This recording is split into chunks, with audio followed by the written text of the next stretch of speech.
Good afternoon, everyone. Welcome to Batchelor Society for Tuesday, the 9th of June. We're doing something a little bit different today because instead of having one person doing the presentation, we are actually we're doing this as a sort of live panel show type thing. And I'm joined by Ms. Joss, Mr. Davies, Ms. Robinson, Ms. Farrington. We're going to be talking about the topical issue of special advisors. It would be foolish to pretend that this hasn't been prompted by recent events concerning special advisors, but we thought it would be quite good to try to establish some sort of historical context in which political advisors have operated both in the present and the past. So on that, could I ask Ms. Joss if you could give us a brief outline of the historical role of political advisors? Okay, so my two political advisors I'm going to talk about are Wolsey and Cromwell, both of whom advised Henry VIII. And one of them was helping Henry run the country between 1513 and 29, and Cromwell took over from Wolsey between around 1530 to 1540. They were both of them incredibly influential in slightly different ways. Wolsey was also Chancellor. Cromwell was very much behind the scenes, certainly until 1534. And I would say Wolsey's job as a political advisor was not necessarily to give advice, but to make sure that Henry's will was done. And Cromwell's role was similar, but potentially, and slightly more sinister possibly, get his own agenda done. So that's what I was going to talk about today. Okay, thank you. So this idea that the role of the political advisor can be to either in a more sinister manner get their own will executed or to simply execute the will of the leader. Is that something, Mr. Davies, which we see in the current role? Is the current role different from how it's been? I would say not. I would say it hasn't really evolved too much from that kind of idea. I think the frequency with the way in which Dominic Cummings, we launched that name in already, is described as a kind of Svengali figure, suggests that kind of sinister intent of a kind of personal ambition. But also there are, numerous examples of special advisors who are very much there to execute the will of their boss, essentially. So I think in many ways, whilst they become much more numerous in recent years in particular, I think the role itself hasn't changed massively. Thank you. And so either way, whether it's current or historic, or whether it's their own will or someone else's will that they're trying to impose, it's pretty clear that political advisors essentially have a great amount of power. And whilst it's very popular to see this as a kind of negative thing, Ms. Robinson, could you outline for us, I know that you've been looking at how this might actually be a positive? Yeah, I think political advisors are now a pretty, established feature of the executive branch of government, and there's a reason for this. I think throughout history, sovereigns and governments have been dependent on these political advisors, from whom they trust. I think we do have quite an interesting perspective of political advisors. They've almost, a romantic one, if not positive. I think they're obviously portrayed as very wise, extremely powerful, and kind of the true power behind the throne. I think through history they've become being known as evil counsellors, etc. But in a positive light, I think from the code that was published in 2010, the critical part of the team, they offer the possibilities to strengthen loyal political support to the minister, while simultaneously reinforcing the law-abiding neutrality of the civil service. I think advisors are naturally risk takers, and I think without this, how would we develop? One could argue that the role, they're kind of the bad guy, but I think that's a role that they take on when they have the job, don't they? They know they have to be to take these risks. I think it's an interesting point is that people are very willing to embrace the role of these advisors when they agree with their own political views. For example, Trump. Many critics have expressed the gratitude of Trump's advisors because they kind of keep him in check a bit. And I think throughout history there have been a number of advisors who have been very effective and created better politicians and leaders. Sort of creating a more rounded outlook, as it were. Yeah. Which is terrifying when one considers how Trump could be less rounded, I think. At the same time, we'd be remiss here if we didn't at least acknowledge that there are obviously some negative aspects associated with taking on political advisors. Miss Farrington? Yeah, there are lots of negative aspects to it. And I think one thing to think about is that the whole system can become dependent on the advisor rather than the person in charge. And that then when that advisor goes away, the system collapses in on itself. So if you go back in history, you've got people like Bismarck and Metternich who created these systems of European diplomacy in the 1800s, but as soon as they weren't in that advisor position anymore, either through moving on to other responsibilities or dying, the whole system itself collapsed, and you get, in the case of Bismarck, the outbreak of World War I. So a lot of power may be a good thing, but also when that vacuum is created, it can have a lot of long-term consequences. So the systems essentially depend upon the advisors, which can be problematic because obviously for the advisor, it's a very high risk strategy, isn't it? So, for instance, Miss Joss, I understand that in the Tudor times, if you were a special advisor and you sort of backed the wrong horse, as it were, things could be pretty perilous for you. Yes, certainly for people working for Henry VIII. In the case of Wolsey, he achieves Henry wants in the 1520s. He gets him money, he gets him a relatively successful foreign policy and some status. But when he mucks up and when he bring about the annulment of Henry's marriage to Catherine of Aragon and he upsets Anne Boleyn, he finds himself first of all exiled and then drawn back to London to face prosecution for actually trying to be too powerful. And then he commits suicide, probably in Leicester. And then Cromwell, who has done amazing things for Henry, he actually finds a way of breaking with Rome. People talk about it's equivalent of Brexit when he establishes a separate English church using Parliament. And then that separate English church allows Henry to annul his marriage, and Henry can marry Anne Boleyn, and then he produces, he's got a child. But the problem is that things then go wrong in the 1530s. He has to get rid of Anne Boleyn. He gets a huge number of enemies. And even as late as 1540, Henry is still giving Cromwell praise. And then the failure of the Cleves marriage means that Cromwell also goes and he's executed. And as a low-born individual, he narrowly escapes being hung, drawn and quartered as a traitor. So in Tudor times, the perils of getting things wrong, you pay with your head. So it's very dangerous. So very much high risk, high reward, as it were. Absolutely, yeah, absolutely. Yeah. You were fine as long as you were doing the right thing. So, Miss Robinson, such high risks as losing one's head, for instance, surely these should be expected, given the massive amount of responsibilities that special advisors have. Yeah, I think it's inevitable. But I think these advisors through history have, they've been able to influence massive change. If we go back to the idea of they are risk takers. If you don't take that risk, it's not going to pay off, is it? I mean, there's lots of examples. Some may be a little controversial, but back to Miss Joss, Thomas Cromwell helped establish the civil service.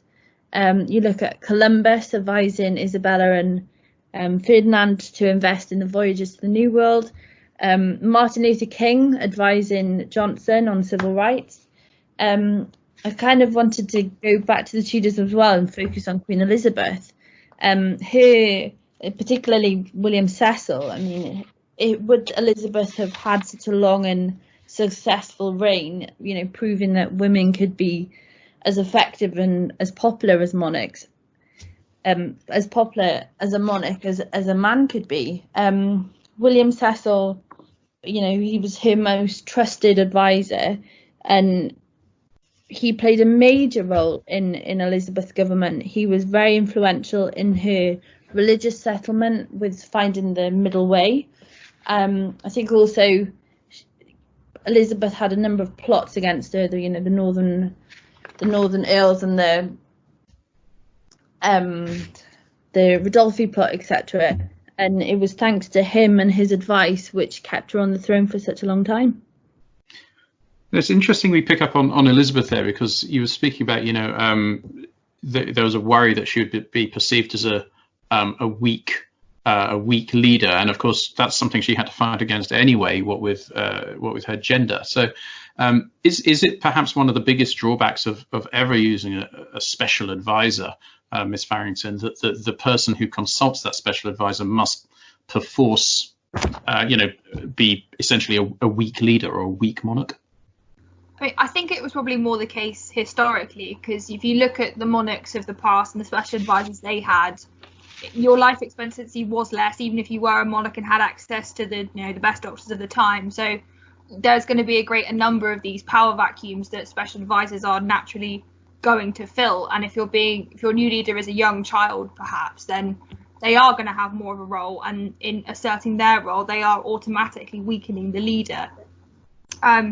A prime example that you could get talked about a lot in history is the role that Rasputin played in the collapse of the Russian Romanov dynasty, and very much playing on the fact that perceptions of the royal family already weren't fantastic, and then Rasputin comes along as this healer who's going to cure the heir to the throne's haemophilia, and then starts to exert more and more influence over the whole family, to the point where the king is perceived to be totally under his control and is therefore unable to lead effectively.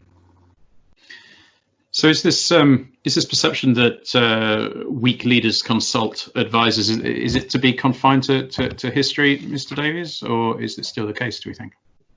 I would actually argue in the modern kind of political environment, if we take modern as kind of post in Britain, really, the Thatcher era and after, the role of the kind of advisors, to be honest, accentuate either the strength or the weakness. So for some of the kind of the perceived weaker leaders of kind of that era, Theresa May, for example, churned through special advisors, which you could argue, therefore, is a reflection of that. I think of her team of top 10 core. From 2016 to 2017, 7 out of 10 of the core got fired. Whereas, it's kind of some of the strongest leaders still, they just have less of a kind of a churn of those kind of those special advisors. So I think modern rule is as complex as it's ever been, and I think strong, it's the nature of politics now that strong and weak leaders will have them. But it's that strength, the strength of weakness accentuates their role, would be what I would say. Thank you. We're just going to move on to a slightly different direction here, because there's obviously quite a bit we can discuss with the current situation with Dominic Cummings and Boris Johnson. And one thing I'd like to look at is this suggestion that Johnson and Cummings, it's a sort of an old pals act, you scratch my back, I'll scratch yours kind of thing. I mean, they both attended Oxford. I think Dominic Cummings was at Exeter College, Johnson at Balliol. There seems to be a sort of expectation that when leaders choose their advisors, they will turn to those who have been sort of cut from the same cloth, maybe because they feel they'll probably get the advice that they like. But actually, this hasn't been always the case, has it? Because, Miss Joss, some of the examples you've mentioned, Wolsey and Cromwell, had rather different origins. Yeah, you're right.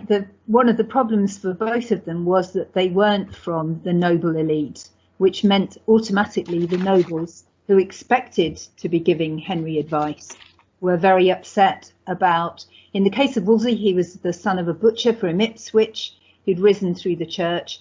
And in the case of Cromwell, he was a tanner's son, a guy from Putney with a very dodgy background, a very dodgy career as a mercenary, possibly in the French army, a self-trained lawyer, and not the kind of person that the ancient hereditary nobility felt should be giving any kind of advice to Henry.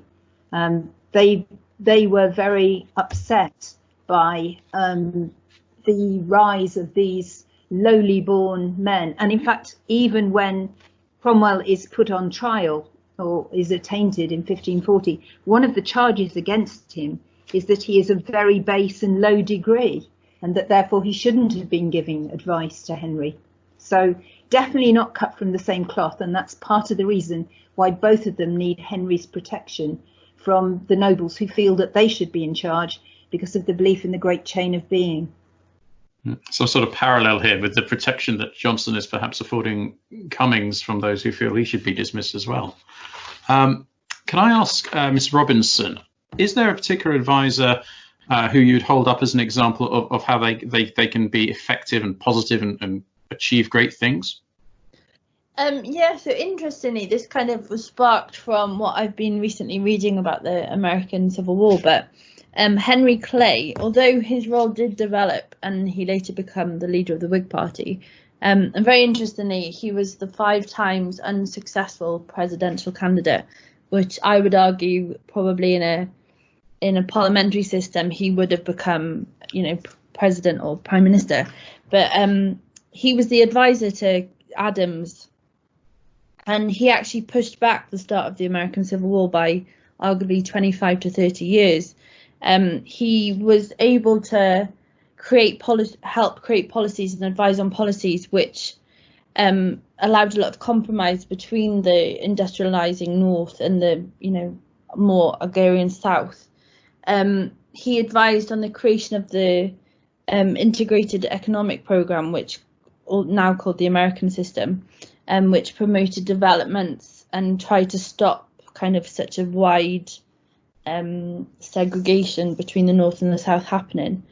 He also became known as the Great Compromiser, being involved in the 3 compromises, Missouri, the Tariff Compromise and the Great Compromise.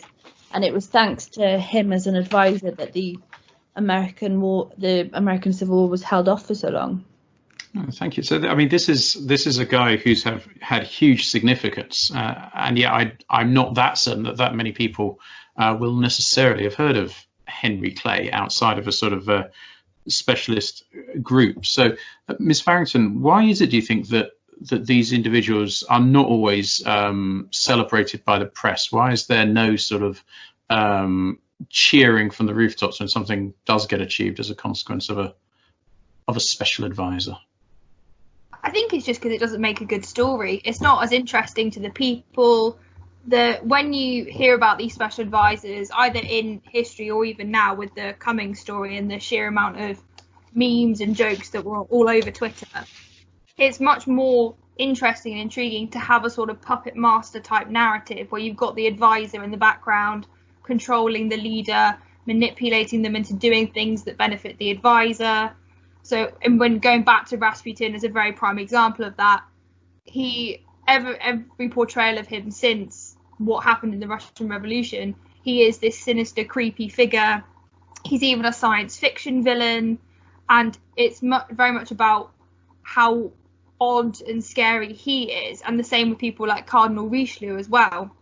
He's portrayed in such a sinister way as a puppet master controlling the strings of the monarchy of France from behind the scenes. And I think, although obviously we've got so many advisors that do good things, it's just not as interesting to people, and they want to hear these stories of people working for their own ends. Which is obviously something we've had quite a diet of over the last few weeks. So the final question then on this, I suppose, to Mr. Davies, bring it all back to the Dominic Cummings affair. Okay, he dresses in 21st century clothes, albeit very unusual 21st century clothes. But is he actually anything new? Is he just the latest product of the political climate, or is there anything new in terms of his role and influence, do we think? Well, in many ways he's not that different, but in many ways he is quite a unique character, would be the way I would kind of put it. I mean, just linking back to what was mentioned earlier about the Oxford connection with Boris Johnson, what's particularly interesting about what Cummings has been trying to do, and is still doing, I just checked, the website is still live, is trying to open up the special advisor role to the general public. So just for all you sixth formers, if you're wondering what to do, spadjobs.uk. You can apply to be a special advisor, which was never the case. They used to rise through the political ranks, through the civil service ranks, or through the world of business. And you would be appointed rather than you would be sought out, hence this kind of idea of being the old boys club. So he certainly, is potentially sincerely trying to open that up somewhat.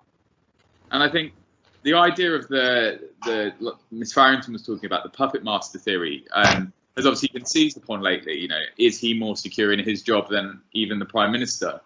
But I guess what's potentially quite interesting is Cummings is technically only as powerful as another special advisor, yet no one knows his name. So what the role Cummings occupies is what would have been known as the number 10 chief of staff role. But actually, in terms of the civil service code, that role has been split into two. So there is a chap called Ed Lister, who is the chief strategic advisor to the Prime Minister, whilst Dominic Cummings is just known as the chief advisor. So there's quite a lot of uniqueness around his role, but I think maybe because of our kind of historic conditioning to how we view advisors around politics, we see him through kind of quite old-fashioned lenses. And I think, many people will have seen the Channel 4 drama that portrayed his role in the Vote Leave campaign when he was played by Benedict Cumberbatch. And I think the best analogy for him, and hopefully you'll like this, Mr. Weston, is the football analogy. Uh-huh. Cummings is a very much an analytics kind of guy. He looks at the numbers, he looks at data, he looks at spreadsheets of information about Facebook likes, clicks, behavioural patterns. But politics is full, really, of people who would be like the old school football scouts who judge things on their guts, what they see. These politicians who claim they can feel the pulse of the nation by walking around their constituencies. So I think I've sort of given you no real clear answer there. He's quite a unique character, the way he sees things, but he's trying to bust open a role that is still quite historically ingrained. If that's a bit more succinct. Thank you very much. I think that probably wraps it up really in terms of how much time we have. This is going to go out as a YouTube premiere, as the other Batchelor societies do, which means that at least one member of staff will be online and sort of listening to this at the same time. If anyone has any questions, they can type them in the comments box, and we'll do our best to address those. I can't guarantee who will be there, but somebody will. So this is really sort of like really unusual intellectual chat show thing, but done in a room with just me. But I would like to thank our guest panelists today. So Ms. Robinson, Ms. Joss, Ms. Farrington, and Mr. Davies. Hopefully we've provided you listeners with something to think about, and speak to you next time. Thanks, everybody. Bye-bye.